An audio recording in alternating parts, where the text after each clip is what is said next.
what's going on. I suddenly had feedback. I might have to try without the headphones. Can you guys hear me okay? Hello? Can people hear me? Let me know in the comments. Hi Chantal, hi Rick. Can you guys hear me speaking? I don't hear anyone yet. Or I don't see any comments yet. Ah, beautiful. Okay, fingers crossed we're good now. I was getting some weird feedback. It was like 20 seconds after I'd say something, I'd hear it. And then I realized that my video was somehow playing on another screen. Unfortunately, I'm having to live stream on my iPhone, which is not the end of the world, but it can be challenging. So, um, yeah, for those of you that don't know, uh, I am not in Canada right now. So, unfortunately, I see some of you asking to see the tree monitors and such. Don't click away. We have a lot of fun stuff to talk about, but I will not be able to show you any of my animals because I am nowhere near them. And I miss them dearly, but yeah, I'm nowhere near them to show you. Um, yeah, so today I'm thrilled that we got to do a live stream. I miss you guys. It's been a while since we've been able to chat like this, and I have so many comments to catch up on here. You guys are going off here. It's exciting. Hello, Jack Million Exotics, Balen's Leopard Gecko Kid, Chantal's Critters. Hey, Tanky, Esme, Gilbert, RC Murphy. Thank you guys. I really appreciate you tuning in. Kathy, Mariam, I'm sorry if I'm not pronouncing that right. I think, yeah, Mariam. Gustavo, you guys are great. Kevin, thank you for joining. I just want to give a little bit of time for people to join in. Maybe we'll start with any questions you have. Oh, Chantal can't stay long. That's fine. Something to watch on the way to Vendetta show. Awesome. Hey, buddy. Thanks, Adam. I appreciate it. Everybody make some noise for Adam, Wickens Wicked Reptiles, one of my dear friends. If you don't watch him, which would be shocking, you definitely need to check out his channel. I don't know if you can hear that, some sirens. You know there will be a Reptile Expo in Belgium. Yeah, I know. Actually, someone told me that. I would love to go, but I don't think I'm going to be able to get there. It's near Antwerp, right? If I'm pronouncing it right. I'm not sure I'll be able to make it. It's Sunday, I think, but make a dinosaur noise. Okay, fine. You gave me the $5. You guys better be ready for this, but what should I do? What kind of dinosaur? You paid $5. You get to decide what kind of dinosaur.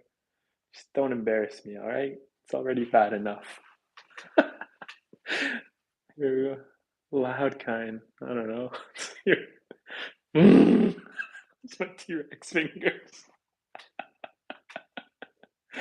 I hope that was satisfying.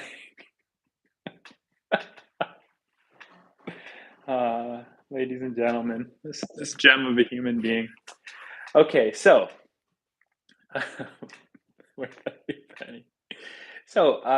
yeah, let's start with a little Q&A. Not Q&A, but let me know if there's any questions you guys want to ask, because I have a few things to share with you all. I'm really thrilled to be announcing, but I don't know if there's anything pressing you guys have wanted to ask me the last little while besides making a dinosaur noise. Be happy to answer. Hey Nick, how's it going, Mr. Vivarium? Hey Kathy. Oh, the only thing with the phone is, and you guys had a close encounter with my finger the whole time. Can you do a reptile room tour soon, please? Yes. I know. I think that is the one video I have put off for so long. And I don't want to call myself a perfectionist because nothing I do is perfect. But hey, thanks so much, Rick. Holy moly. Thank you. Um, I'll get back to that. Thank you, Rick. Yeah, I keep putting the video off because there's so many changes I'm excited to be making in the reptile room that I really want to have implemented before I make that tour. That being said, I haven't made a tour in like 6 years. I think the last time I made a reptile room tour 6 years ago. And then I have friends like Mike, if you don't know Mike Taitula, Alpha Reptile. He makes a reptile room tour quite often, and clearly they're well received. Everybody loves to see the monthly changes. So I don't know what it is with me. I could be doing those tours really often, but I have this idea in my head that I need to have it set a certain way. I have all these dart frog enclosures I want to have done and set up before I do it. And now, one of the things we're going to talk about is Sabzi and Basil's adult enclosure. And I know I've been teasing this for like 2 months, but that enclosure, I really want it built and done for that reptile room tour. So bear with me. I'm hoping to have this all done before Christmas time. I really want to do that. And yeah, that's the hope because it would be nice to have it as like sort of a gift video for you guys. But I'm going to do my best. There's so much that has to happen before then, and we're going to talk about that in today's live stream, like I just said. But yeah, so that is where we're at with doing the reptile room tour. Um, cutest or quietest? Damn, I hope it was. I would have liked if it was quietest or cutest, but quietest T Rex ever. That's hilarious. Um, let's see. So Noah asks where I'm located. So I'm actually in Belgium right now, visiting my grandparents and extended family. My great aunts are here as well, and I haven't had the opportunity to visit in quite some time, just due to like the pandemic and such. So it's been about 4 years since I've been to Belgium. I'm in Ostende or Stond right now, which is north of the country, up north along the English Channel by the seaside. It's beautiful. The weather's been it's been all right. I mean, it's fall and it rains a lot and it's windy, but it's been really nice. Being here with family is so wonderful. I wanted to go back. Rick, thank you. Rick Roney, thank you so much for your generosity. Just filmed two fox running and playing in our yard. Wow, that is super cool. I haven't seen a fox in a few years, actually. It's just kind of unfortunate. We have a lot of them in my area in Ontario, but I always miss them. It's just family friends telling me they've seen them. They're beautiful animals. Chantal asks how often I would beard. How often would I beard a bearded dragon? No. How often would I bathe a bearded dragon? Personally, in my own past experience, um, I would recommend doing it no more than once a week.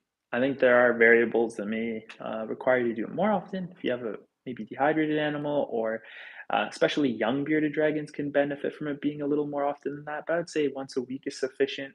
This gets them clean. If they get dirty, by all means, you can do it uh, more regularly. But what you can also do is have a damp rag and gently rub the limbs that say have like feces on them or whatever from walking around in it. But shoulder height, always supervised. A little more than lukewarm water should do the trick.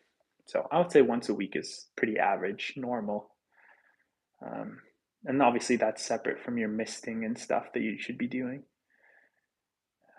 Thank you, Ariel, for saying you like my short hair. I appreciate that.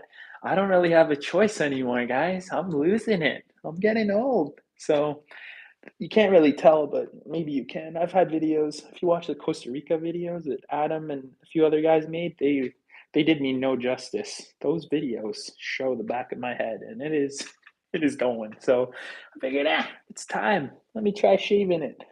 And yeah, looks all right. I'm liking it. Well, Ian, I mean, Adam asked me to make a dinosaur noise. You're asking how old I am. I'm a dinosaur, so you do the math. I'm pretty old, but I don't know, all jokes aside, I'm 30 actually. He's 47. He's 4. I don't know what it is. I don't like the number 7, so it just makes me laugh. You had to pick 47, Adam. I don't know what it is. 7. It's just not a good number. Um, it's so random, but okay, let's see. Ah, again, apologies for the finger taking over the live stream while I scroll through your comments. I just don't want to miss too many things here, but it's hilarious. Oh, Ariel, thank you so much. That's so generous of you. Um, let's see. Okay, so King Heap, Dion, I'm in the process of getting a ferret. What do you think about them as pets, and would you ever consider getting one? First of all, I've never owned a ferret. However, I do feel sort of comfortable commenting on this because I've worked with them through the pet store that I work at often. And I'm sorry, I just saw that comment come in. I shaved a caterpillar. Wow, good. Okay. But Let's stick to the topic, ferrets. Personally, if I'm being honest with you, I don't think I would own them. I think they can make really cool pets for certain people, and depending on your lifestyle and pets you love. But for me, I can't really get past the smell. I'm gonna be real honest with you. And I think that some people, there's maybe a common misconception that bathing them frequently helps with that. It might, but it's not healthy for the animals. Although ferrets that are kept as pets are deglanded, they still produce a musky odor in their skin. The oils of their skin have a musky odor, and that has to be something you're okay with and that you like, because at the end of the day, it's not healthy to bathe them too often. It dries out their skin. So as long as you're comfortable with that, it's great. I've also heard ferrets do best in twos at least, so you really shouldn't just own one ferret. I won't say too much more than that because again, haven't done much more than caring for them in the store, cleaning them, interacting with them, and playing with them, and that's a whole lot of fun. But I can't really get past the smell. It's just me. It's just not something like it really lingers. It like you hug one and you wrestle around with them and you go home and you have the smell on your clothes and your hands. It's not for me. But I'm excited for you though. Ferrets are really cool. They can be pretty rewarding. But yeah, that's just my honest opinion for them, and I won't say too much more because it's not fair and it's irresponsible if I try to give any advice on their care. Um, Okay. We're trying to decide my age. I told you, okay, I'm honest. I just turned 30 in May. The big 30. Not a youth anymore. Oh, Harpy Eagle. Harpy Eagle's gone, man. I'm an American now. I'm a bald eagle. Um, okay, let's see. Hey everyone. Hi Mantis God. How you doing? Also, just want to say thanks for your content. It makes me happy every day, and it's so entertaining. Please keep up the awesome work. Thank you so much. That's really kind. Comments like that just keep me going, honestly. It makes me feel great. I'm trying not to cry. No, I'm just kidding. I miss all the critters, especially the croc skinks. Love your hair. Thank you so much, WD. It snowed where I live this morning. Oh no, Medusa. Ugh. I'm not looking forward to coming back to that. It is pretty mild here. It is fall, but a lot of the leaves haven't turned in Europe, or at least specifically Belgium. So it's kind of like we're a few weeks behind Canada, but the trees are different too. So not as many of them um, turn the same like vivid red colors as we see. Fecal feces limbs, yum. Okay, Adam. Um, let's see here. You've read my comment 2 times already. I'm trying, Esme. I'm trying to get to everybody's comments. I really want everyone to feel appreciated here, and I appreciate your patience as I go through it all too. Um, and Ariel, okay, so again, thank you so much for your generosity there. I really appreciate the donation there. Thank you for the super chat. If you have something to ask, please feel free. Um, what do you think of leeches as leeches? I mean, you wrote leeches, but leeches is a first gecko. Honestly, I don't think they're not advanced. They're truly a crested gecko in a large pudgy bag of skin body. They're like these fat, chubby geckos that have very similar care. They need a lot more cork rounds and heavy pieces of wood that'll support their weight. They make a lot more of a mess. And I would also add that generally speaking, they're more defensive and less handleable. But yeah, they're very similar care to crested geckos. I would say maybe a little on the drier side. They're prone to, they can get feed infections if you keep them too moist. But besides that, geckos.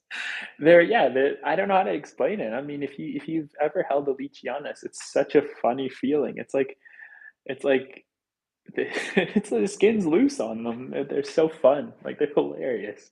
So they're a pretty cool animal. I wouldn't say they're.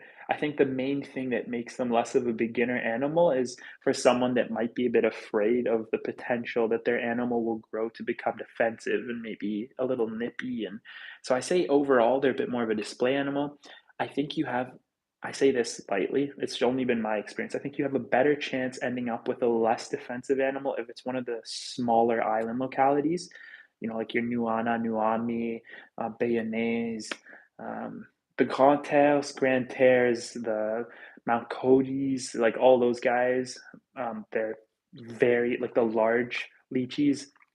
are prone to being a lot more defensive, and you don't want to mess with that. They just sound like evil Donald Ducks, and they have a nasty bite. So yeah, mayonnaise lychee. It's literally quite similar spelling, just with a B at the start. Let's see. Let's see. Hmm. I can't even. I can't even scroll up. You guys are commenting so much. Uh, Mind Eye. Man, I feel so good. I'm glad. Welcome. Please say bald gang. Bald gang right here. You, me, and Adam. Um, hey, what do you think for lychees? So that's literally the same question. Come on, Dan, keep it together. What is this?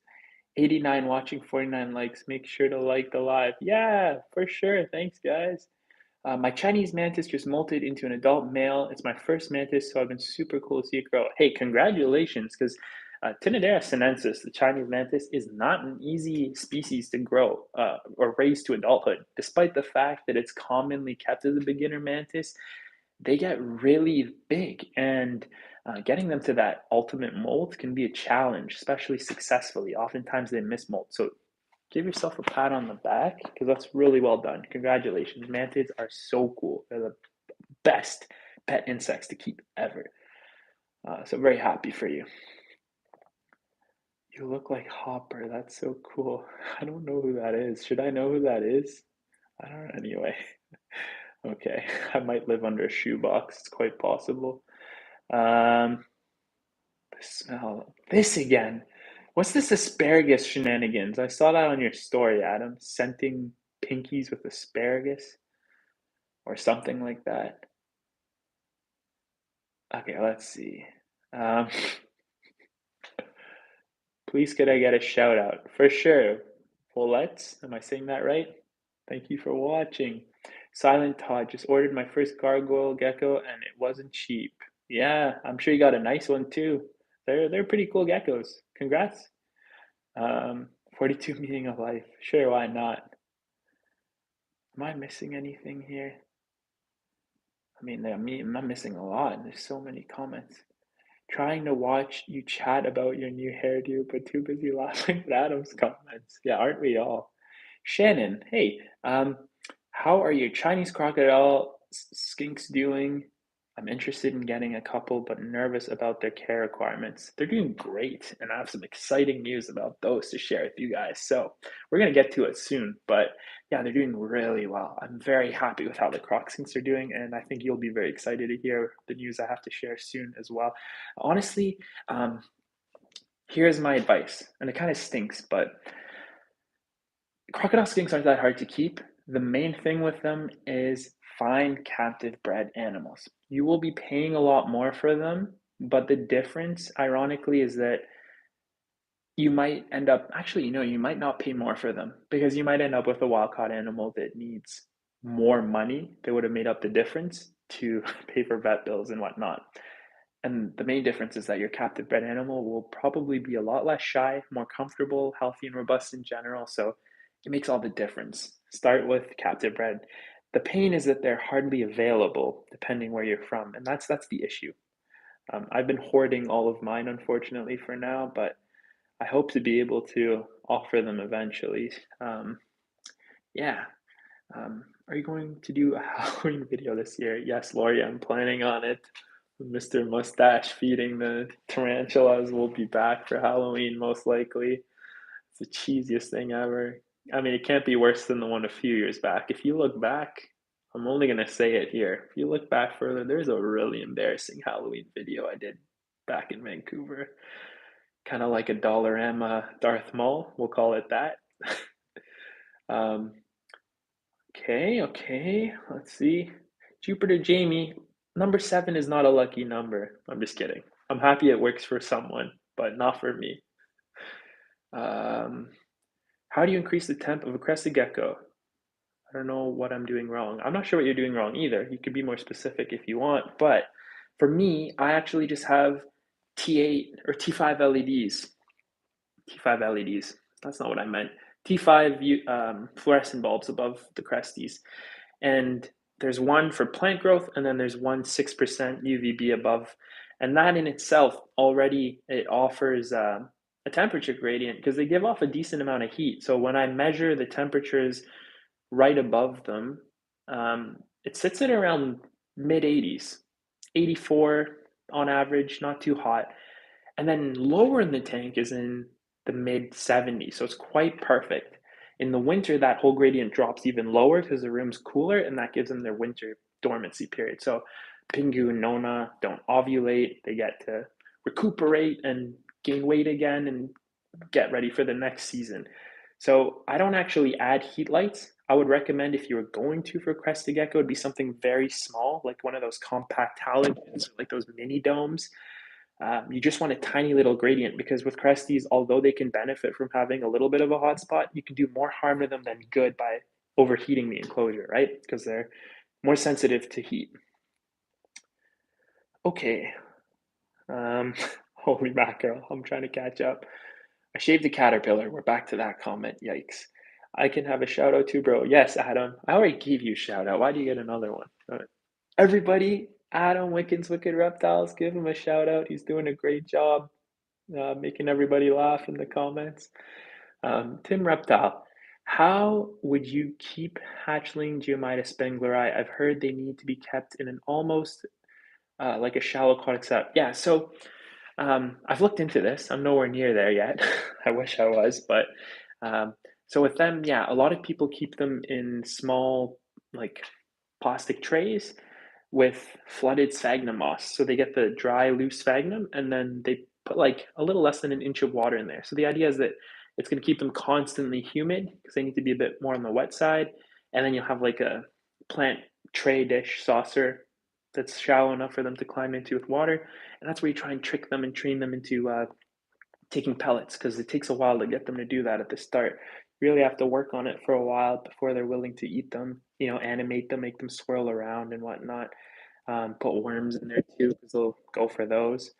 So that's kind of how I would do it. And then have maybe like an overturned or cut flower pot as a hide or some cork, things like that. It should be good. And then gradually do less and less water and then just like straight humid sphagnum moss.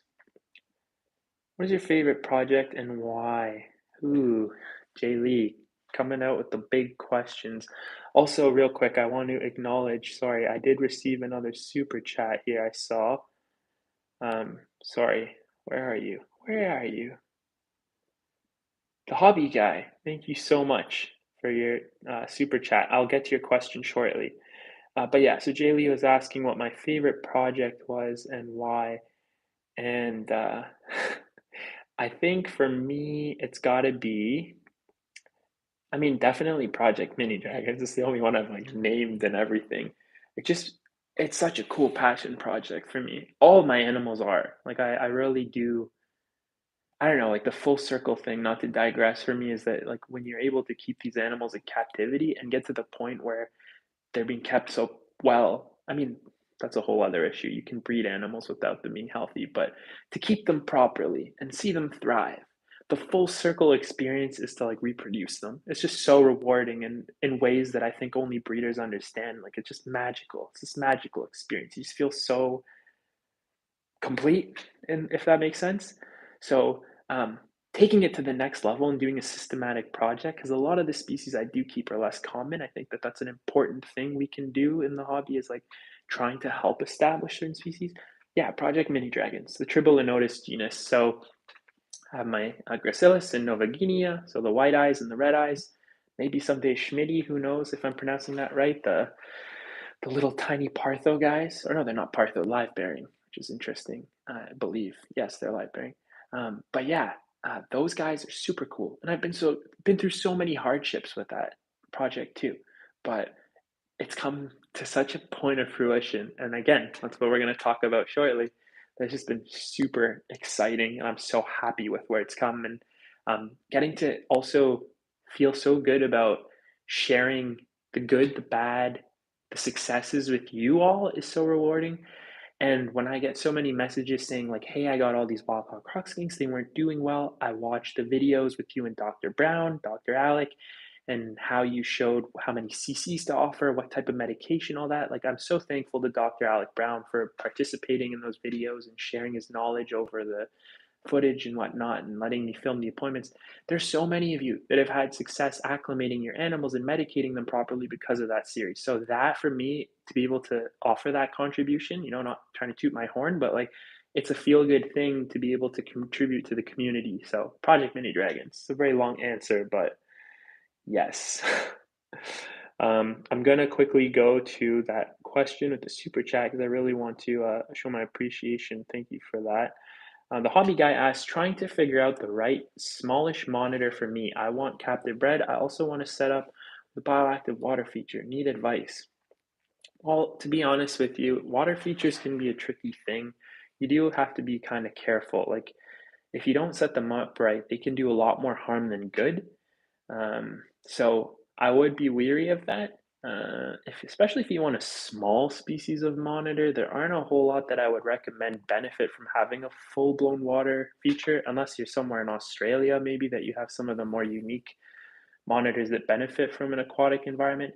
I mean, there are mangrove monitors, and I think that they would be a better option than, say, like an Asian water, um, because that animal gets enormous if you're not ready for it, and most people aren't equipped to house one of those properly. I recommend Ackies as good beginner monitors because they're small, they're easy to keep, right? But then I don't think an Ackie should have a water feature, so they're kind of like contradicting things. Tree monitors can have a water feature, but even with mine, I'm not necessarily doing that. If I did, I'd probably do some sort of small pond in a corner and have like a canister filter running with it, but I'd have to clean it regularly because my monitors, for example, love to defecate in their water dishes. So you have to keep that in mind. You're almost better off just having something that you're cleaning regularly, right? I hope that helps. Uh, okay, I'm backtracking a bit. Thank you guys for your patience. If someone sends you $100, will you pick your head? What? Oh my gosh, Adam. Any advice on Beardy not eating greens? Treat him like a child. If your kid doesn't want to eat their veggies, this is coming from someone who isn't a parent but did a lot of babysitting growing up. Look, they're all gonna want to go for the steak and the meat. They're not gonna eat their veggies. They don't get the crickets. They don't get the superworms, so they eat their veggies. Um, like I'm kind of half joking, but also not. You could also try mixing some mealworms, like live or dry, in it, so they pick at it and eat some by accident. If it's really a bad situation, definitely just make sure your insects are well gut loaded, at least with the greens that you would be offering them. But yeah, I would say try offering less food for a while because at the end of the day, you probably underestimate how long they can go without food, without it harming them whatsoever. And there's a good chance that your beauty is going to be like, all right, I'm hungry enough that fine, I'm going to eat this. And then offer them something they like. Try different things. I'm not sure what you're offering, but they're really into soury or bitter dark leafy greens. Like dandelion greens are a great staple for bearded dragons. Mustard greens, collard greens, bok choy, kale, they're good, but you got to watch for those, what is it, the oxalates. I'm butchering the pronunciation. I can't even say that word. You just have to be careful because some of those do bind to calcium, the enzymes they break down with, and you don't want to add too much of that to the diet. But dandelion greens are a great staple as part of the leafy greens. I think when we think of bearded dragon salad, one thing you gotta watch out for is everybody thinks it's like, oh yeah, I'm gonna give them a bunch of like capsicum peppers, like chop a bunch of peppers in there and stuff. And it's more of the leafy greens you want to stick to as like the diet. And that's sort of supplemental to it. Like you add a bit more of that other stuff. Like I see people doing salads where it's like a pile of blueberries and strawberry and banana. It's like they're not eating that much sugar in the wild. They're not eating a fruit bush. It's going to be like grasses and small leaves on different plants, opportunistic sort of thing. Okay. Um, hey, how's it going? Got all Canadian reptile girl here. Annalise. Brandy. Hi. How's it going? Okay. Do crested geckos need UVB? Phoenix asks. I recommend they have it. But I'm also one of those guys that's going to say whenever it's possible, offer most of your reptiles UVB. Nocturnal reptiles will take advantage of it here and there. So there's a benefit to it for sure. I would say yes. Okay, let's see. Biggest problem with lychees is the price. Yeah, that can be a problem. Okay, guys, forgive me if I've missed some of your questions. I want to be able to address some of the things coming up here, get everybody excited. But let's scroll down a little more. Let me see if there's a few more comments I can answer on the way down before I go. Oh, Ariel, I gotta go. Okay, well, thank you so much for your donation. I really appreciate that. Super great. Sabzi's gonna love the silkworms I can buy with that. Nick, Mr. Bavarium says, how are the waffles? The waffles here are great. They're fantastic. Phoenix, thank you for encouraging everyone to like the video. Appreciate it. If you guys haven't yet and you'd like to, please feel free. Um, any advice how to get sad picky ball python to eat?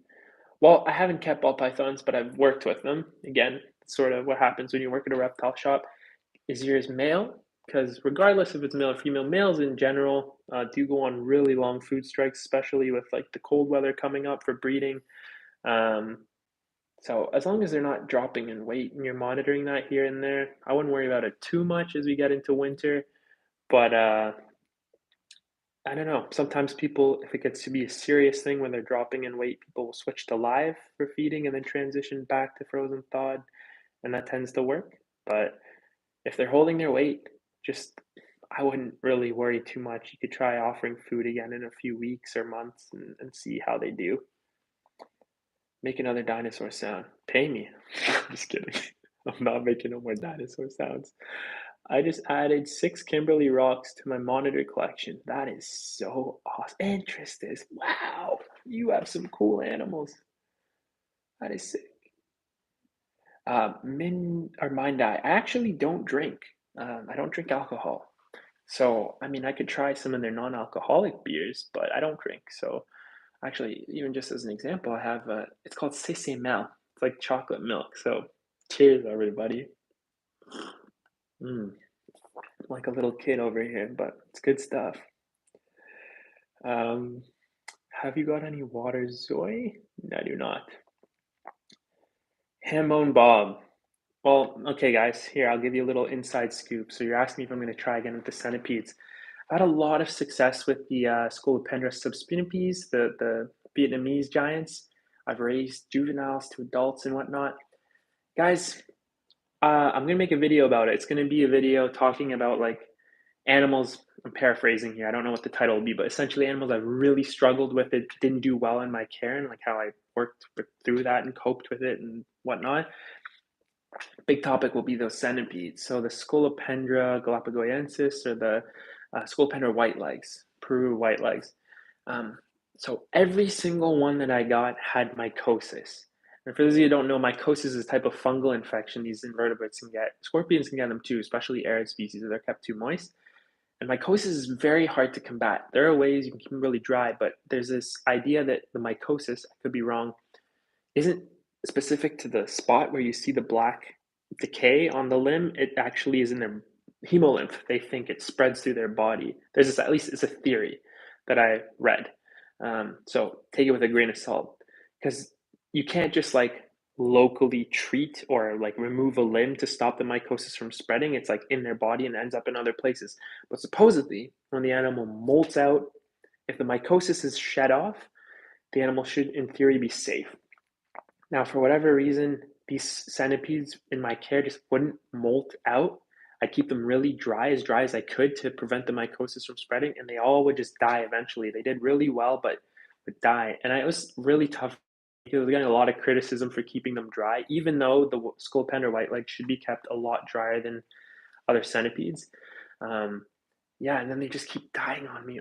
And it was the worst thing ever because it was this slow process. Like their limbs would slowly break off around the tarsi or like the little hooks or claws. And I was like, I'm not doing this ever again. If I ever keep them again, um, I'll be getting captive bred babies, which are starting to pop up more now. I don't ever want to try the wild caughts again because it was so heartbreaking. I even had a female uh, provide provide. She provided me with eggs. She actually laid in a clutch of eggs and was holding it. and I ignored her for a while. I was like, "This is great, right? Like a walk-off female, hopefully," and she ate them. It really sucked. She ate them, but yeah, so the centipedes did not work out, unfortunately. They're really heartbreaking. Yeah. We'll talk about it in more detail. Um, Again, it'll be in a video. It's just I gotta get to it eventually. There's so many things I have to do. Okay, so again, guys, I apologize. Oh yeah, centipedes, yeah. Um, Sorry, I'm not getting anyone's comments. If you could have dinner with Arthur the aardvark or the smelliest kid from your high school, who would you pick? Dinner dinner is at the Arby's with the power off and the server is an angry skunk. Wow, it's gonna be smelly no matter what, eh? Um, I don't know. Maybe catch up with the high school kid. Arthur's cool and all, but I'm already hanging out with an animal if the server's a skunk. So the best of both worlds. There's your answer. Opinions on green anoles, ball and oryx. Anoles are super cool, super underrated animals. Um, yeah, if you know my friend Armin in the States, Herb Time. If you look up Herb Time on Instagram, you will not regret it. Such a nice guy. If you watch my video, a few videos back, it's my second Florida video. I went herping with him and we went and looked for the wild veil chameleons. So that's the same guy. He is really into anoles, and his collection really portrays or shows you diversity in that group of lizards. There's some amazing animals. Adam can attest to this. In Costa Rica, we saw some really, really, really cool anoles out there too. Like there's some large anoles, there's small anoles, but some of them come in the craziest colors, look like gummy worms. They're so colorful and incredible. So yeah. Kenny, you got the t-shirt. I'm glad you received it. I hope you like the color. I went for the more gray color because you asked for that. Yeah, no problem. For those of you wondering, Cami is one of my patrons on Patreon, and she won a contest. I got one of the new T-shirt designs that I put out, so she received her T-shirt. I was just happy to see that. We do contests there pretty often. Um, are you close to finishing the giant green tree monitor enclosure? Okay. Let's uh, let's see. Okay, before I start getting into my Oh, he's dropped some weight. Absolutely, I have, yes. Thank you. I've been actually working on my health for quite some time. It's been an interesting process, kind of going slow with it, counting calories and stuff, not doing anything too crazy that I can't sustain long term. But yeah, just watching my diet. Not so much here on this trip, I can tell you that. But for those of you wondering, or I'm getting too excited, I can't, I'm doing the tongue tying thing I do all the time. But for those of you that are interested in learning about it, I've actually dropped almost 40 pounds since last February. So I'm really proud of myself. Like it's been a long process. And to be honest, like people have done that in a lot of a shorter span of time. But for me, it's kind of like a sustainable drop. And I use this app called Lose It. I know there's like fitness, my fitness pal. I did that for a while too, but I like the Lose It app. And yeah, so still got a ways to go. I'm trying to lose a few more pounds before Madagascar. Probably will just lose some weight there regardless with all the walking we're going to be doing, right, Adam? But yeah, anyways, let's see. What to start breeding? Red-eye cock stinks. Jay Lee.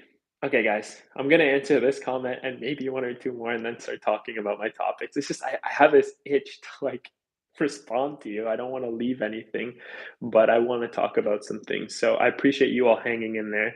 But Jay Lee asked tips on breeding croc skinks. My tip to you is ensure that you first have a very healthy male, very healthy female, that they're breeding size, and that you introduce them together. And as long as they get along, just focus on keeping them correctly, and I can almost promise you that it may take some time, but you will eventually either find a baby in there with the adults or an egg.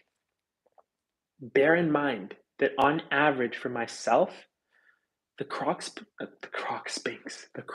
skinks that I introduce to each other usually take anywhere between a year and a year and a half to actually give me any eggs or offspring.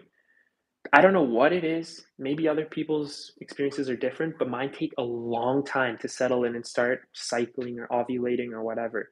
So it like Sunny and Sappy, I had them for almost 2 years before they gave me their first egg. So keep that in mind. And thank you for everyone that is offering their condolences for the scolopendra. I really appreciate it. Um, I think Adam died. No, no, my dear friend. Oh, confirmed I am dead. Uh-oh, he's a zombie, guys. Just in time for Halloween.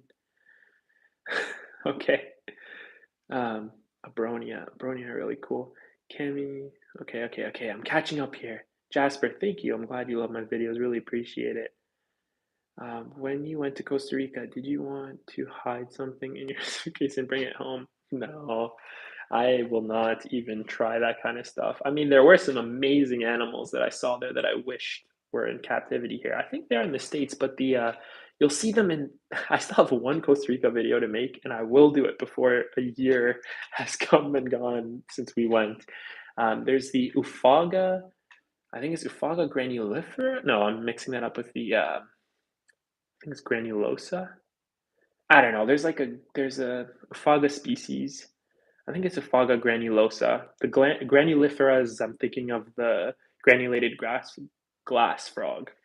But the granulated, some kind of beautiful Ufaga species that we saw in the South Pacific side of Costa Rica. I wish those were in the Canadian hobby. They were stunning. I'm sure Adam would agree. They're beautiful. Shout out to the patrons. Ferdy, yes, thank you everybody. I really appreciate it. Wow, that's a lot. You should get a baby's. What? Should I get baby sock? Well, I'm a little confused. Okay. Hey, congratulations, Pamela. That's really a great feat. You did fantastic. FJS Geckos, congratulations. Thank you guys. I really appreciate it. It's not easy. It's really not easy, but I don't know. I really wanted to work on myself and I'm really happy. I feel good about it. Herbert, do you plan to come to Peruvian Amazon? Absolutely. Someday I really hope that'll be possible. I would love to. Oh, Annalise, thank you so much. Sorry, I missed that somehow. It's hard on the phone. I did see there was a super chat I had to get to. Super excited for your Madagascar trip. Here's something to get in the. Thank you so much. I'm gonna need all the snacks. It's gonna be some long flights. So with that being said, guys, um, thank you so much for your comments. Let's talk business. So first thing we're going to talk about is the Madagascar trip. It's coming up fast. I am so excited about it. For those of you that haven't seen the expo video, the Reptile Expo video I did 2 videos ago, I think, or a few videos ago, that was where I introduced the trips happening. So if you don't already know, I'm going to be accompanied by, or we're all traveling together. My good friends, we have Adam, Wicked's Wicked Reptile. I'm not sure if he's still here, but or he said he was dead, so maybe he is gone. But Adam, we have Dave Kaufman, and then we have Mike Taitula, and then we have Alec. Dr. Alec Brown is coming, and then we have Bill Strand, if you know the Chameleon podcast. Who am I missing? There's two people. Nadine, and why am I drawing a blank here? Oh, and then me, obviously. So yeah, Nadim, who was the videographer in my last video, is one of my dear friends. You may have saw him in the Minneapolis or snake discovery video, and also the Costa Rica videos.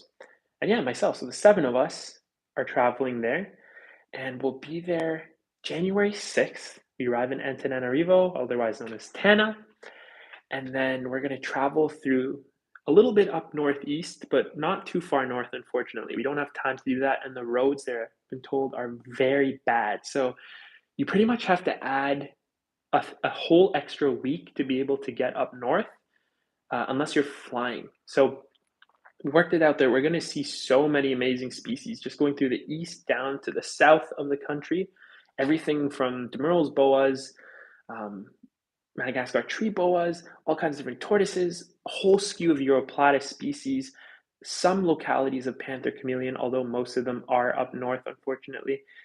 There's just going to be amazing animals. Kaluma parsoni, There's just and the lemur species, there's gonna be a focus on that too. So it's gonna be incredible. We have a wonderful guide named Patrick.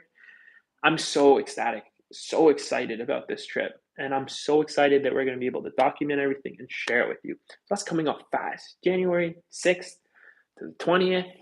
Whew, that is it's gonna be a dream. If you know how much I love Malagasy animals, the Oplatus I used to keep, all of it. And yeah, so stoked to be able to share it with you. It's gonna be super awesome. We're getting our vaccines and stuff. First few groups of us have started getting our vaccines at the travel clinic. It's like every needle under the sun that we need to travel there. Malaria pills too, but it's gonna be great. So yeah, that's Madagascar. I'm just gonna see if there's any other questions. Yeah, it's gonna be super awesome. Oh, we got some sirens. It's so interesting how every country's sirens sound so different. They don't sound like that in Canada or North America. Let's see. Hi from Indonesia. Hello. Hey, Pecco's here. Is he? Hey, Pecco. How many people is needed to open a hotel door? I missed that. Pecco, it's definitely not two, let me tell you, my friend. Clearly more than just us. Um, yeah, I mean, there's a chance of a fossa too. Hopefully, it'll be great. Um, yeah, Pamela, I really want to go to the Galapagos Islands as well. And nothing is like planned for sure yet, but I can tell you right now that Dave, Adam, and I, and a few other people, like we've been talking about it. The wheels are turning. So Galapagos is definitely it's gonna happen. Keep that in mind. So very exciting stuff. Yeah, seeing Demurles would be so cool. I'd love to own a Demurles boa. I don't think it's gonna happen anytime soon. I really don't have the space to work with to keep one properly the way I'd see fit. Now, I'm gonna be here in Europe till the 25th. And during my stay, I've actually just confirmed now. Hopefully, this will all work out. I'm gonna be visiting a zoo called Paradisa, which is a really special movie. Yeah, it's a really cool zoo here that their philosophy is so interesting the way they keep animals. They have super large enclosures. And not only this, um, I don't know how to explain it. It's like it's almost as if they offer this sort of freedom to their animals. So like their lemur enclosure is almost like an island, and the animals are just there, and you can walk on and interact with them. They have indoor housing that they can go into, and they have the freedom to choose whether or not they want to be outside or inside. And a lot of the animals are kept that way. So I'm going to be going there next week. And what's exciting is I've actually arranged that hopefully, if all goes well, I'll be doing sort of a behind the scenes tour on how they keep their reptiles. And so that's going to be really cool. I haven't really done anything like this before. Maybe the Ontario Turtle Conservation Center was something similar, but to be able to visit that zoo and have that behind the scenes tour and share with you how not only European keepers keep reptiles, there are some pretty big differences compared to North America, but also how this zoo is doing things. And it's very unique and really praiseworthy, in my opinion. So excited to film that and share it with you. When I get back to Ontario, there's going to be some really exciting stuff going on. Um, I'm going to get started on a really unique setup for Project Mini Dragons. There's going to be a whole bunch of new enclosure styles getting designed for a lot of my pairs that are going to be moved into them. You're going to see that. So I'll leave it at that. So that's a big thing, big update coming up. And what else? Sorry, one second. I'm getting some weird comments. Sorry, everybody. Um, and yeah, after that, we have a reptile show coming up in a few days. Let me think. November 6th, big show coming up. I'm excited to announce that I have some new additions coming. Some really cool new additions. So hopefully you're here for the live stream right now. I'm going to tell you what I'm getting. I purchased a pair of rhino rat snakes. Yup. I I've always wanted these guys. They're such cool animals. I really, really want to work with them. I think they're conducive to my collection. Oh, there you go. How are you rhino rats doing? That's hilarious. Oh, you read my mind. It's pretty intense. Yeah, so I got a pair of rhino rats. They're very young still. So um, they're eating guppies. So they're still on guppies, but I eventually can transition them over to the pinkies and get them going that way. But yeah, so we're going to be setting up their enclosure before the 6th of November. I'm going to do something a bit more naturalistic, I think. Pamela, they're going to be the greens, not the blues. If all goes well, I'm set up to get blues next summer, but we'll see. Medusa, thank you so much for joining. Take care. Layla, yes, me too. They're such cool animals, and I love that they don't need to be kept too hot either. I mean, not at all. They don't like the heat, so it's really conducive to how I'm keeping a lot of my collection. I mean, I have a lot of leaf turtles. They're also Vietnamese and like to be kept cooler, so that side of the room, anyway, it'll be perfect. So picking those up. What's also pretty awesome is I'm getting some more crocodile skinks. Technically, I have, like, they've been purchased already for me. My friend Darren was at Tinley, and I hinted this on my Instagram if you follow me there. And he let me know that there are a bunch of Tribolinotus novaginia, the white-eyed crocodile skinks, and I thought to myself, I was like, man, okay, I have the one pair of them. Where's that going to lead to? Let's expand the white-eyed crocodile skink project a little bit, add more of that species. So I actually got him to select a few animals that he saw that were very healthy. So he got me two pairs. So I got two pairs of white-eyed crocodile skinks, and hopefully I'll be picking those up at the show too. So we got 6 animals coming home at that expo. So I don't know how many people watch these live streams when they're already posted afterwards. But whoever gets to knows this now. Those animals are going to be picked up. So you will not want to miss that expo video when I do it because there'll be some super cool animals coming home with me. As you can see how excited I am about it. I don't normally bring that many animals home. Usually it's just leaf litter and maybe some plants. But I'm definitely bringing home some cool critters that expo. So stay tuned for that video. With regards to Sabsine Basil's enclosure, that's going to take a little bit of time because we have, I talked about this on my Instagram story. So again, on Instagram, I share stuff with you too. Make sure you follow there. But on Instagram, I was explaining that my floor is damaged. I accidentally kept rolling back in my computer chair and I slid or shifted some of my laminate flooring. And before I had a chance to like knock it or slide it back into place, actually chipped it. So now the whole floor has to come out, half the floor has to come out. So I need to remove all my arachnids, all my invertebrates, the wall where the cresties are. That half of the room has to come out for me to be able to replace the floor with my dad's help. And after that, I will be putting in the monitor enclosure. It's going to be a lot of tetrising and shifting things in the room, which is again why I'm holding off that reptile room tour. But the enclosure is going in there and it's going to be so awesome. Like, I'm really excited to show you all that. It's going to be really, really cool. So I've started like planning things out with what kind of wood I'm going to use. It's going to be awesome. So thank you for your patience with that because I know I've been hinting it for some time, but there's no sense in me setting this enclosure up. Like, we're talking, it's enormous. It's like, if I'm trying to remember the exact dimensions we settled on, but I'm pretty sure it's 7 feet long by 3 feet deep by 6 or 7 feet in height. Okay. It was a really, really, really big enclosure. And so once that thing's set up, it's not moving anywhere unless you're taking it apart. So there's no sense in setting it up to take it apart to put the flooring or fix the flooring. So the flooring gets fixed before that enclosure gets put in the room. Shout out to the leopard gecko kid. Hello. I don't know what's going on. You guys are going off in the comments. Hilarious. Anyhow, besides that, what was I gonna say?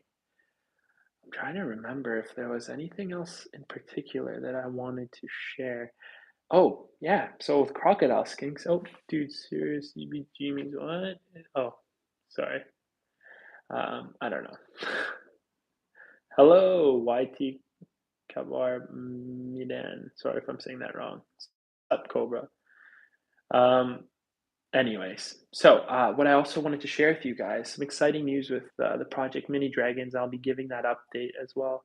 Oh, okay, Dylan. I hate to be the one to tell you this, but it's been well over a year now that I unfortunately rehomed all my leaf-tailed geckos. So I made a video about it. It was a really, really hard decision for me, unfortunately.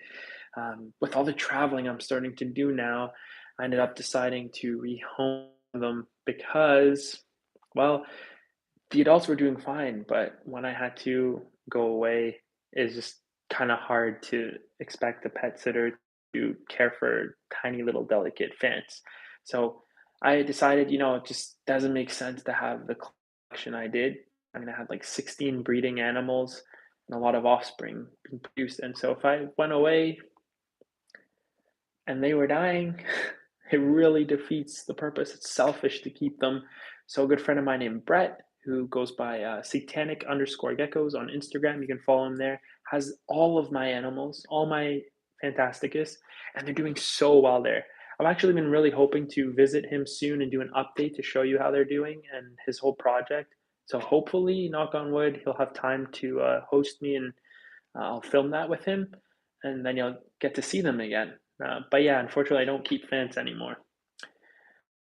How's the one lizard you brought to the vet doing now? Thank you for asking, Sasquatch Donut. That's an awesome username. He's doing pretty good. To be fair, I'm still not really seeing him eat. I think he's doing it. He's just super shy. I have to weigh him when I get back and see if he's dropped in weight at all. And if he has, we'll have to see about other options. But he seems to be all right. And it is getting colder. We're in the fall, so quite possibly he's just going into like his winter dormancy sort of thing. But he's all right. Like he goes around and does his thing. Oh, shout out to Animal at Home podcast. Absolutely. Dylan is the man. Great friend. I was really happy to be able to finally meet him in person at the Canadian Reptile Breeders Expo. So what I was gonna say, real quick. Oh, all Canadian reptile girls. I've got a few baby Dumerals boas.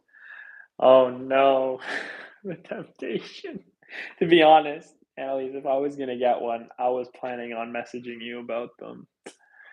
I don't even know if that was to me, but oh, good to see you live. I also love the channel. What healthy weights are adult crocodile skinks in grams if possible? I think it depends. EJ Shadow Fox underscore official. I would probably say between 30 and 50 grams. I know that sounds kind of weird, but you get adults that are upwards of like 5, 10 years old and they get a lot bigger. So I think you can have breeding animals that are around 30 to 40 grams, but then you can also have breeding animals that are closer to 50. So they're kind of around crested gecko weights.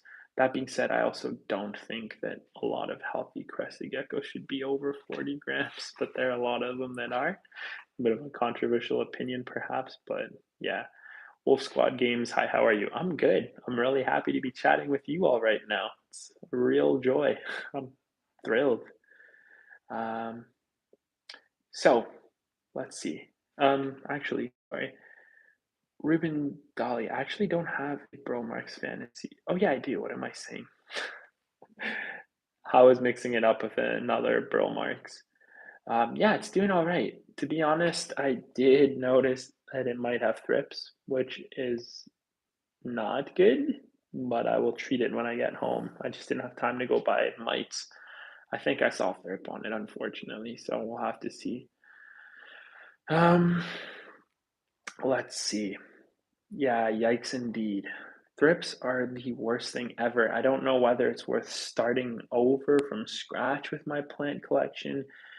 I don't think it is because at the end of the day, I'm going to end up with them again somehow again. They're going to show up. So I think I just need to keep attacking them with everything I've got preventative mite wise. But yeah, what I wanted to say is I am really happy with how things are going with the Crocodile Skinks, Project Mini Dragons. So, exciting news there is that my White Eyes, Nova, and the male that I still haven't really named. You guys gave me some awesome suggestions. I never really picked a name. There were a few I really liked, but they have given me an egg. So I'm so stoked to see that. I was going through the enclosure, doing some cleaning and stuff, and I found a little egg hidden under a piece of cork bark. So Nova produced their first egg in my care. I'm hoping that it's fertile. I'm leaving them alone to do their thing. But yeah, it was super cool. And then, as if that wasn't enough, I kept going through some of the other enclosures and found that another pair of crocodile skinks has produced their first egg, another pair of gracilis red eyes. So finally, the project is doing something. Because for a while, I was like, man, I have all these crocodile skinks, and Sunny and Sappy are the only ones that are producing young. I was starting to get worried. I'm like, what am I doing here, investing in all these animals and not ending up with more babies from other pairs? But lo and behold, again, it's a testament to how I was saying it just takes a really long time before they start producing. They are finally, my grandpa's waving to me from the kitchen. He got up real late. It's pretty late here, by the way. They are starting to produce. And bunny opa. And so, yeah, and it's really awesome. Not just that, because that pair that's producing was from the original batch of crocodile skinks that sort of started the project. The ones that had to be treated, they were doing really bad from the start, just because I guess they were kind of rough to come in from the import.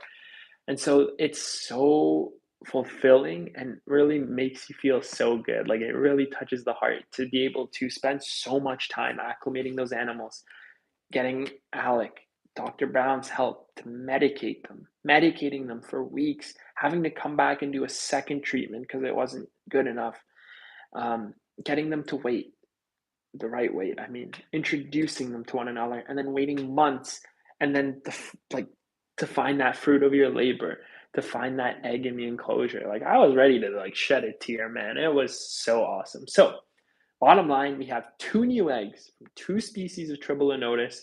I'm excited to share that with you um, in an upcoming video. Uh, and I won't give it away just yet, but let's just say that one of those eggs may not be in the form of an egg anymore. I mean, that kind of gives it away, but you put that together. So yeah.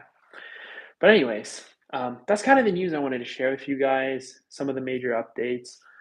There are some more exciting things. A lot of you have been asking to see the glass frogs. I keep showing those on Instagram, and I haven't really shown them much on YouTube. Yes, Pamela, it's very exciting to see the new life. Thank you. I agree. But yeah, the glass frogs are going to be coming to you live in no time. There's some really exciting stuff with that. I'm doing a video with Terra. They've generously given me a very large terrarium to set up for them. It's going to be a 24-inch by 18 by 36, so really tall, that I'm going to set up for them in such a way that will hopefully produce a lot of glass frogs, as the whole glass frog group is going CITES in December, I think, or at the end of the year sometime. So it's going to be super, super cool to be able to work with these animals and then show you that setup. So there's a lot of exciting stuff going on here.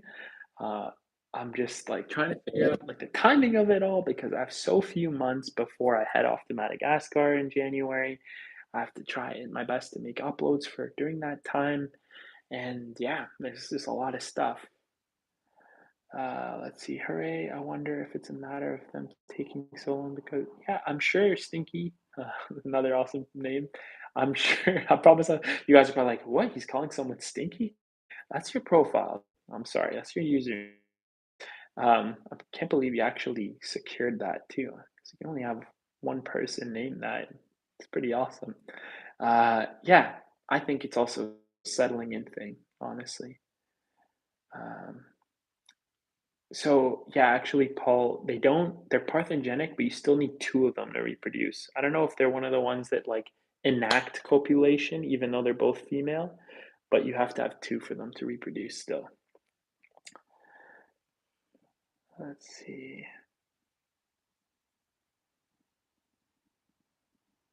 Oh, interesting. I don't know. Maybe they don't need to be. I always thought you had to have two.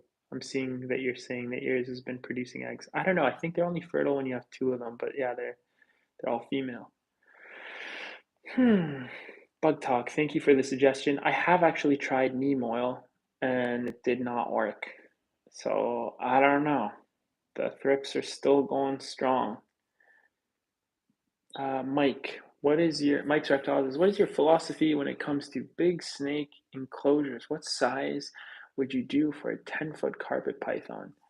Um, I mean, I can't really come up with that on the spot, but I can tell you that my philosophy is you should go as big as possible with your enclosures. I think we always underestimate the way snakes can be kept just because they work certain ways. And this isn't bashing anyone who breeds certain ways that I don't personally agree with. I just think that snakes deserve to be in larger enclosures. They deserve enrichment like everything else. We try to strive to have that for. I think that an enclosure should be at the very least the length of the animal. Now, that's not asking for much, you would think, but that animal should at the very least be able to stretch out completely, um, comfortably, and then have more space. I also think most snakes should be offered a decent amount of height to climb up. I mean, look at ball pythons. If you watch Dave's video, they literally were found in trees where their native range is. So you can give them that height and they'll use it as a form of enrichment for your snake.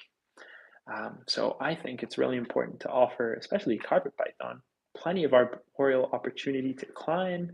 I think UVB is important for that enclosure, but certainly the animal should have enough space to be able to stretch out completely, straight out, at the very bare minimum, and have plenty of height to climb up as well. So I hope that kind of helps. I know it's not giving you an accurate answer as far as measurements go, but that's kind of my philosophy. Like they should have a good amount of space and enrichment. I've heard stories of morning geckos successfully reproducing while living alone. Okay, interesting. Thank you for sharing that, Layla. I appreciate it. Yeah, I guess I shouldn't have said too much because I haven't kept them myself, but that was something I heard. Zachary, damn, I need to say goodbye to my Cordalis. They're getting, oh man, no way. Well, good night to them. Ruben, have you tried cremating your plants in a volcano? I seriously. At this point, it's going to be the whole house, my friend. On the plant channels I watch, mealyworms will just toss the plant and start over. I've gotten them, but that's, yeah, I think you have to. Honestly, we'll see. Um, what's a good light heat source for ball pythons? I think it really depends how you want to go about it. I know there's some people use like radiated heat panels. I've actually never used those for anything. Um, I'm not saying they're not good, I just haven't used them. I mean, you can do different heat lights. Some people will do heat pads. I personally think using heat lights or fixtures that are above the animals are a healthy way to heat them. That's more natural to something wild, right? If you have like a halogen over like a hot spot or even the heat panel, I think that can be a great option. But offering them UVB and a good source of healthy light is also really important too. Yeah, I would go about it that route. Mandy, welcome. No worries. Someone asked about how one of my plants was doing, and I mentioned that unfortunately I'm battling thrips. So still some thrips on the plants. Yeah, that was the plant thing. Medusa, I'm thinking of getting a super dwarf reticulated python. What do you think about it? I think it's pretty awesome. I also think you should go to Reach Out Reptiles for that animal. Garrett has the coolest, nicest reticulated pythons ever. Especially if you want a super dwarf, he's your guy. That is for sure. The one, oh, you're very welcome. Pamela, I used underfloor heat tape for my milk snakes and over tank ceramic heat emitter for my frogs. Oh, cool. And plants are hard. I can only keep pothos and snake plants alive. Yeah, they can be tricky, but especially when you get certain pests, they're really challenging. So, yeah, it's not always easy, guys. It can be quite the pain, to be honest. But yeah, with that all being said, that's kind of what I wanted to share with you guys tonight. Also, I'm gonna let you all know here that most likely next week I'm also going to be doing a live stream. But for that one, I want you guys to think of lots of questions you want me to answer because it's gonna be just me answering questions for you the whole live stream. I won't have a lot to share with you. It'll just be answering your questions. Again, I do apologize. I had plans to have a few videos done while I was on this trip. I gotta hand it to friends like Adam. His ability to ensure that his upload schedule is all set up before he goes on a trip is impeccable and a true testament to his hard work. I have had so much going on this year. I suck at doing it every time. At best, I might put out a video for part of the time I'm gone. But unfortunately, I have been bad at it, and I do apologize. I never want to let you guys down with not posting a video, and that's why, at the very bare minimum, I'd like to do these live streams to replace uploads when I haven't made a video while I'm away. But I will make a strong effort to ensure that, starting with Madagascar, you guys are going to get your videos. But that's going to be tough because it means I have to have 4 videos made ahead of that trip, or at the very least 2, because I have been posting once a week for a while. I will try to get back to posting twice, but right now it's once a week just while I get through all these all these projects, all the renos and stuff. So if you're enjoying, oh no, Paul, Pamela, please no. But if you're enjoying the live streams, that means a lot to me. Thank you. I'm glad you're kidding. If you're enjoying them, that means a lot because I mean, I'm more than happy to do that because I will make the time for you. I didn't know if it's something you'd enjoy too much. So, uh, yeah, if you're enjoying it, that's great. So next Friday will most likely also be a live stream. I think it'll be Friday. And then the following week, I'm back and we'll be doing a nighttime feeding video. I filmed the whole thing. That was actually supposed to come out today and not this. But I didn't have time to finish it before I had to leave for this trip. And we had a few like Thanksgiving dinners with family and stuff. So the footage is all there. It's going to be pretty sweet. You're going to see those glass frogs eating too, which will be really cool. But yeah, nighttime feeding video is coming out next, not next week, the Friday after. So the 28th of October will be a nighttime feeding video. Actually, hold on. Ho, ho, ho. Hang on now, guys. I might have to postpone that one to the following week because that Friday will be the last day before Halloween. So that's going to have to be a Halloween video. I lied. I apologize. So we're doing a Halloween feeding video that Friday, and then the following week will be the nighttime feeding video. So don't worry, you're gonna get your upload, and I'm sure it'll be a lot of fun. You get to see Mr. Mustache with the Ray Bans. I make some cheesy videos, but yeah, I really appreciate you guys tuning in. Oh, Mike's here. Hello, Petit Mikey. How's it going, brother? Great to see you. And yes, as I said before, Mike is also going to Madagascar. It's going to be awesome. He got all his vaccines yesterday. Yeah, so I'm thrilled you guys are liking the live streams. And like I said, we'll do one next week. Kari, Isopod update.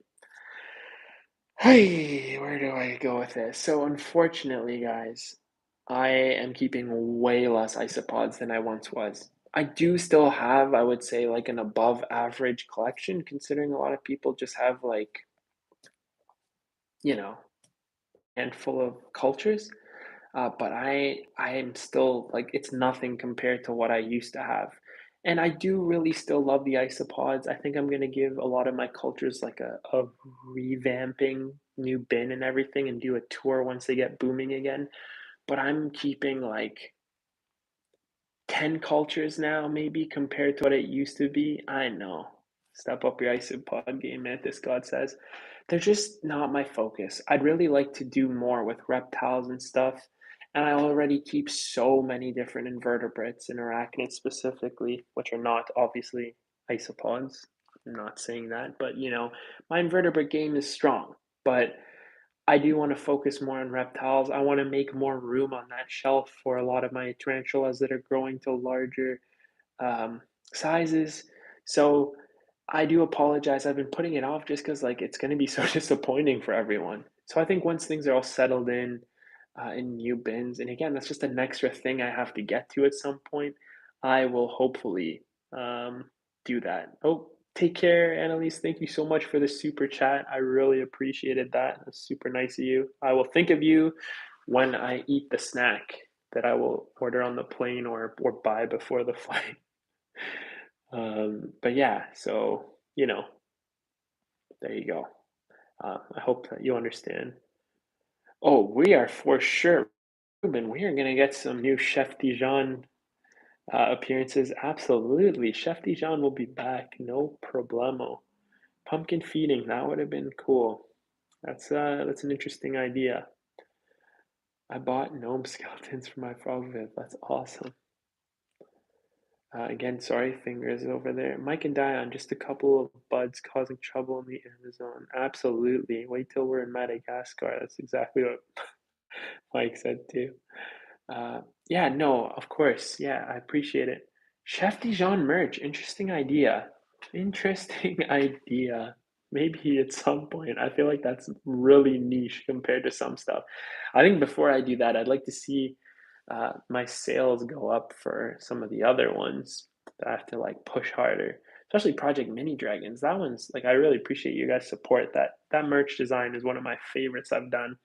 And then the next one I really want to do, just to let you all in on it, it's probably going to be the tree monitors. So something with Sabzi, maybe Sabzi and Basil. So if that's something you think you'd like, let me know too. It'll be really cool. Some spicy meatball. Um, are you there now? Are you talking about your trip? I am confused. You need so much. Sorry, I'm trying to read and catch up with you guys. Oh yeah, no, Mike's still on Terra.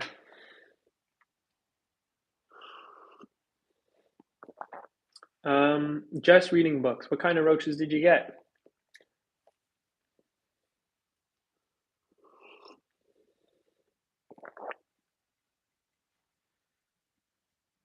Yeah, I think you're right. He will be happy about that. Jocelyn, I'm hoping to actually, I don't know, I have to figure it out with Brandon. We were talking about it, but hopefully I'll be coming by for a visit in the coming weeks or months. But too many things to have to do. There's that. I have to go see Brett for the leaf-tail geckos. I'll figure it out. Um, I was worried about that. Sorry, guys. ASMR swallow. Oh boy. Oof. Anyways, friends, I'm gonna say good night here because it is actually 11:54 p.m. in Belgium. So, thank you so much. Thank you for those of you that tuned in. Thank you for offering me your questions. Thank you for the super chats. I can't even believe like I made 60. Oh my gosh, what just happened? Stinky, thank you so much. I still can't get over that. That's so awesome. Hey, Bayan, how's it going, man? Tuning in at the wrong time. I'm about to head out here, but I know Adam's live stream may or may not have already started. I guess it was 6 hours. No, not yet. It's in 2 hours. But yeah, tune into Adam's live stream. It's in 2 hours as well. But yeah, thank you guys. I really appreciate you all tuning in. It's so nice to chat with you. And yes, I will see you next Friday for another live stream. And Jocelyn, what are you seeing? I always do this. I prolong my good nights and goodbyes because I always want to catch your last comments and stuff. Bye, just reading books. Thank you. My favorite gecko species, Owen. I can't even answer that honestly. There's so many cool geckos out there. Like, they're so cool. It's impossible. It's so impossible. What comes to mind? I don't even know. I honestly like that's just the craziest thing. There's like geckos are such a cool group of lizards. Uh, okay, let's see what real quick. Austin said, "Oh yeah, he has been super busy or pretty busy teaching. He has some big plans with I know he was telling me about it. He's upgrading all his enclosures, which is pretty cool. I can't wait to see all that. Yeah, he wants me to wait until that's done to come, I think. But anyway, um, yeah, I will make a video with you, Mike. Actually, hey, let me know, dude. I'm always down to do a reptile room tour at your place since clearly I'll never make one at mine. You just let me know and I'll do it. But yeah, um, yeah, thank you guys. Thank you so much for tuning in. Owen, I just got home from school. I'm sad I missed it. I'm sorry, but it will upload and then you can rewatch it if you like, or if not rewatch, you can watch it. Good night, Pamela. Thank you guys. I really appreciate it again.